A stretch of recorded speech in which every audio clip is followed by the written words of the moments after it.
engalana la presencia del maestro Tomás González Lima, representante del secretario de Educación Pública. Sea bienvenido, maestro.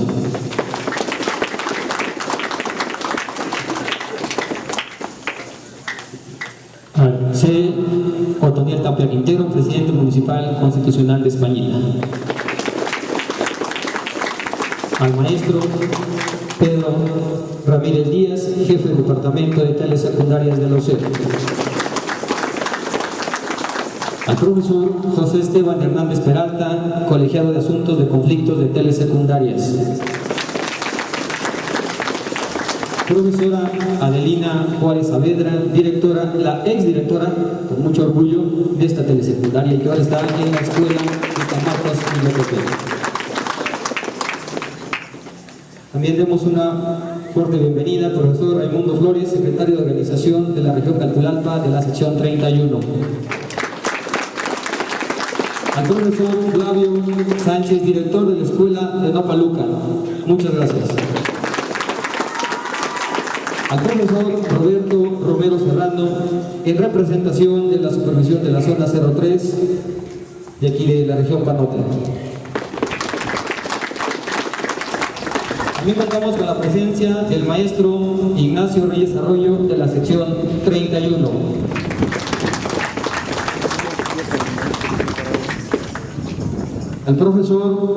La profesora María Guadalupe Macías Castillo, fundadora de la escuela telesecundaria.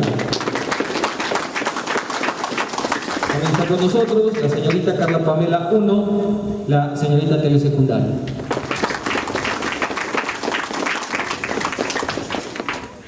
Atreverse es soñar con los ojos abiertos y luchar hasta convertir nuestras fantasías en realidad.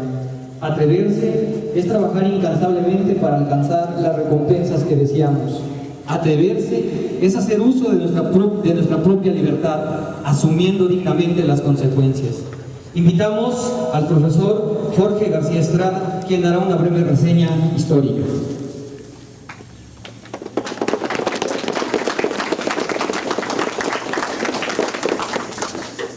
Desde la promulgación del artículo 3º de la Constitución Mexicana, fruto de la Revolución, y la creación de la Secretaría de Educación Pública, pocos años después, la atención de las políticas educativas al ámbito rural siempre fue prominente. La creación de la telesecundaria en 1968 confirma esta idea y en muchos sentidos es un parteaguas a iniciar con ello una nueva época para la educación mexicana. En el citado artículo 3º constitucional se establece la gratuidad, obligatoriedad y laicidad de la educación básica. En el segundo concepto, resultaba de especial interés en los primeros años posteriores a la Revolución debido al rezago y abandono en que se encontraba la educación en el país. La urgencia de establecer una estrategia educativa no podía ser mayor, sobre todo si se considera que en aquella época casi el 80% de la población en México era analfabeta. Las condiciones de la vida rural en aquellos tiempos eran de inmensa pobreza, tanto para la zona centro, sur y norte del país. El panorama no era muy alentador y muchos se cuestionaban cómo podría México salir avante de su situación académica y laboral. Entonces surgió la idea del maestro rural como predicador laico que llegase a lugares más apartados para enseñar a leer y escribir. Ya a mediados de los años 50 había más de 6,000 escuelas que atendían casi 500,000 de personas. La labor del maestro era la más significativa sin duda, yendo siempre más allá de la mera instrucción. El maestro debía enseñar a vivir, razón por la que era necesario que conociera la agricultura, la economía y la organización del lugar de la comunidad a la que llegase. Narciso Bazos, como secretario de Educación durante el periodo de Lázaro Cárdenas, promovió la legislación en la educación secundaria y colaboró para la creación de más y mejores escuelas rurales en el país que fueron muy exitosas. Bazos consideró que la integración de la población era un objetivo complementario y que el mejoramiento de los procesos productivos ayudarían a aliviar la pobreza en el campo. Hasta el periodo del cardenismo, la educación rural dejó de circunscribirse a las aulas para insertarse en la vida misma, en las comunidades naturales, enriqueciéndolas con conocimientos, valores y técnicas. El enfoque educativo que regía las escuelas secundarias era encontrarse aprendiendo y produciendo. Respecto a la educación rural en todos sus niveles, el uso de tecnologías audiovisuales empezó a ser de suma importancia. Las 20 teleaulas dispuestas en el Tribunal Superior de Justicia con la intención de experimentar su potencial pedagógico en la alfabetización fue una de tantas para ello. Es ahí a donde se enuncia el nombre de Álvaro Gálvez y Fuentes, que junto con otros destacados de la época pensó que se podría llevar a más lugares la educación en nuestro país, acercando así a las zonas rurales la tecnología de la mano con la educación. En el estado de Tlaxcala, específicamente en esta, nuestra comunidad, Españita, un suceso cambiaría el destino de la educación. Cito las palabras del licenciado Álvaro Gálvez y Fuentes a continuación. La radio y la televisión pueden hacer que la educación y la cultura dejen de ser privilegio de unos cuantos. En ellas está la esperanza de las grandes mayorías populares y el gran dilema consiste en si nosotros somos consecuentes con las exigencias de nuestra época y tenemos la inteligencia y la generosidad de dar a estos medios, además del trivial desempeño del entretenimiento que actualmente procuran, su otro alcance de instrumento forjador de una masa popular más alta, más capaz, mejor preparada, más útil a sí misma y al país.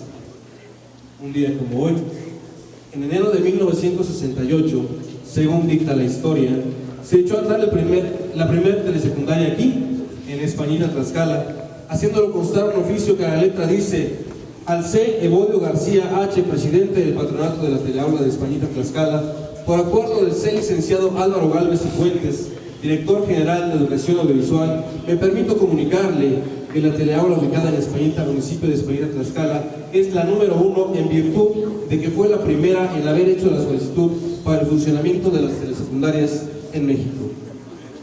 Álvaro Gálvez y Fuentes, el bachiller, como casi todo el mundo lo conocía, impulsó la telesecundaria en un esfuerzo inédito que significó una gran revolución pedagógica de dimensiones nacionales. Así, se puso a los medios de comunicación masiva en manos de los maestros para que su obra creciera, permeando todas las capas de nuestra sociedad, potenció la figura del maestro y ubicó en todo lugar donde hubiera un alumno. Nuestro subsistema trascendió de Tlaxcala a otros estados de la República y hoy en día incluso en otras partes de Latinoamérica.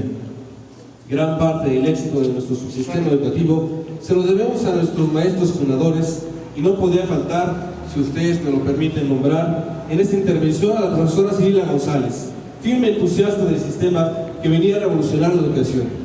Ella donó un terreno de su propiedad para poder hacer realidad las instalaciones de aquella época. También obsequió 3 televisores, con ello se edificaron 3 aulas y un laboratorio. Los tiempos precarios se iban quedando atrás. Manuel González Granados, Felipe Vidal, el señor Ángel Sánchez Espinosa y sin duda la profesora Cirila son algunos de los pioneros en la comunidad. Nuestra telesecundaria es número 1 en el país y gracias a ellos el día de hoy podemos decir con orgullo, a 45 años de su fundación, que vamos por muchos más. Porque como en algún momento el licenciado Álvaro Gálvez y Fuentes tuvo un sueño, hoy nosotros en este plantel educativo tenemos una meta, la cual es formar individuos a quien la enseñanza estimule armónicamente la diversidad de sus facultades de comprensión, de sensibilidad, carácter, imaginación y creación. Un mexicano dispuesto a probar a la prueba moral de la democracia entendida como un sistema de vida, orientado constantemente al mejoramiento económico, social y cultural de su pueblo. Un mexicano dispuesto a afianzar la independencia política y económica de su patria con trabajo, competencia técnica y un profundo compromiso con su comunidad. Termino mi intervención con unas palabras del maestro Amado Nervo, que a la letra dice: esta bendita escuela de la montaña, con unas cuantas estampas, con unos cuantos útiles, es la cuna de mi patria futura, consistente y lúcida que necesitamos. De nosotros depende que eso pase.